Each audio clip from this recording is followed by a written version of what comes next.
नमस्कार दोस्तों, हमारे एक और नए वीडियो में आपका स्वागत है। आप सभी को धनतेरस की शुभकामनाएं। धनतेरस के दिन क्या खरीद चाहिए जिससे लक्ष्मी माता हमारे घर में आती है। भगवान की पूजा करने से घर हमेशा धन, धान्य, सुख, सुविधा और वैभव से भरा रहता है। दोस्तों, धनतेरस के दिन जो लोग सोने चांदी से बने हुए आभूषण या सोना चांदी ना खरीद पाए, उन्हें भी ऐसी कुछ चीज अवश्य ही खरीदनी चाहिए। सबसे पहले वस्तु है झाड़ू। धनतेरस के दिन नई झाड़ू खरीदना बहुत शुभ माना जाता है। ये को मां लक्ष्मी जी का प्रतीक माना जाता है और ऐसा माना जाता है कि नई झाड़ू से धनतेरस के दिन पहले पूजा करके फिर उसका प्रयोग करने से घर की सारी नकारात्मक ऊर्जा दूर हो जाती है और घर में सुख समृद्धि का वास हो जाता है। अगर हो सके समर्थ हो तो धनतेरस के दिन एक झाड़ू का गुप्त दान करना चाहिए। इसे आप मंदिर में, किसी चौराहे पर या ऐसी जगह पर जहां से कोई भी जरूरतमंद व्यक्ति इस झाड़ू को उठाकर ले जाए, वहां पर आपको रख देना चाहिए। दोस्तों, वस्तु है साबुन। धनिया। धनतेरस के दिन आप कुछ लेकर आए या ना आए, साबुत धनिया तो हर कोई ला सकता है।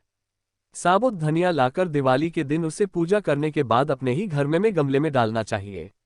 और ऐसा करने से कहा जाता है कि घर में आपका जो भी धन है, जो भी आए हैं, उसमें बरकत होने लगती है। अगर आए दिन अनावश्यक रूप से खर्च होते हो तो उसमें भी रोक लग जाती है।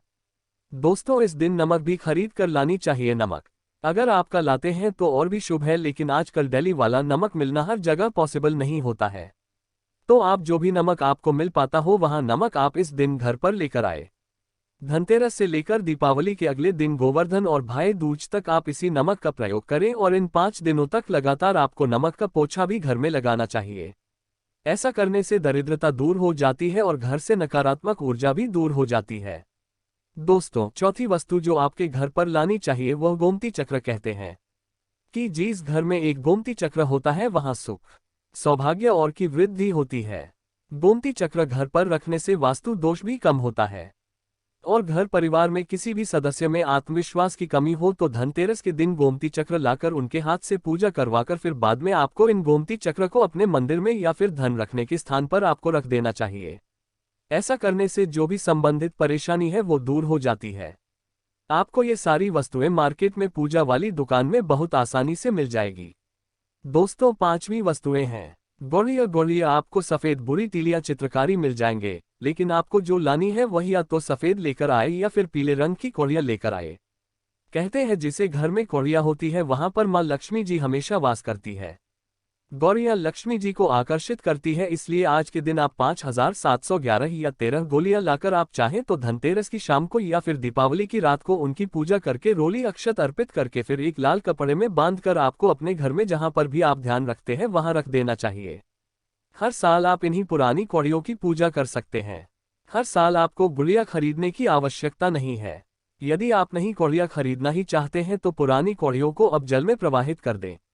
दोस्तों, छठी वस्तु है श्री यंत्र। श्री यंत्र खरीदे समय देख लीजिएगा कि उस पर सभी चिन्ह, सभी जो भी निशान होते हैं वह अच्छे से अंकित होनी चाहिए। श्री यंत्र जीस होता है। नियमित रूप से श्री यंत्र की पूजा जी घर में होती है, वहां पर भी कभी धन का अभाव नहीं रहता। श्री यंत्र की उत्पत्ति को लेकर धार्मिक पुराणों में उल्लेख मिलता है कि एक बार महालक्ष्मी जी प्रसन्न होकर पृथ्वी से वैकुंठ लोक चली गई। माता के रुष्ट हो जाने से धरती पर समस्याएं प्रकट हो गए और महाजन बिना लक्ष्मी जी के निर्धन हो गए। दोस्तों, तब ब्राह्मणों में श्रेष्ठ वशिष्ठ मुनि ने निश्चय किया कि मैं लक्ष्मी जी को प्रसन्न कर पृथ्वी पर वापस ले आऊंगा। जब मुनि वशिष्ठ वैकुंठ में जाकर महालक्ष्मी जी से मिले तो उन्हें पता चला लक्ष्मी जी तो अप्रसन्न है और वो किसी भी स्थिति में पृथ्वी पर आने को तैयार नहीं है। तब वशिष्ठ जी ने वहीं पर बैठकर भगवान विष्णु की आराधना शुरू कर दी। नारायण ने प्रसन्न होकर मुनि वशिष्ठ को अपने दर्शन दिए। वशिष्ठ जी ने श्री हरि विष्णु से कहा कि हम पृथ्वी पर बिना लक्ष्मी जी के बहुत दुखी, हमारे सारे आश्रम उजड़ गई, धरती पर वैभव खत्म होने वाला है।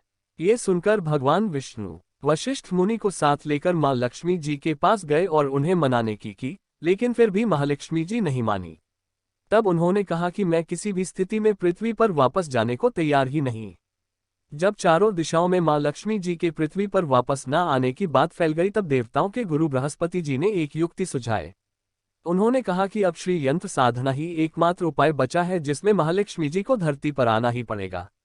गुरु बृहस्पति जी के निर्देशों से श्रीहरि ने धातु पर श्रीयंत्र का निर्माण किया और उसे मंत्रसिद्ध प्राण प्रतिष्ठा युक्त करते हुए दीपावली के 2 दिन पूर्व धन त्रयोदशी को श्रीयंत्र पर स्थापित करके विधि विधान से उसका पूजन किया।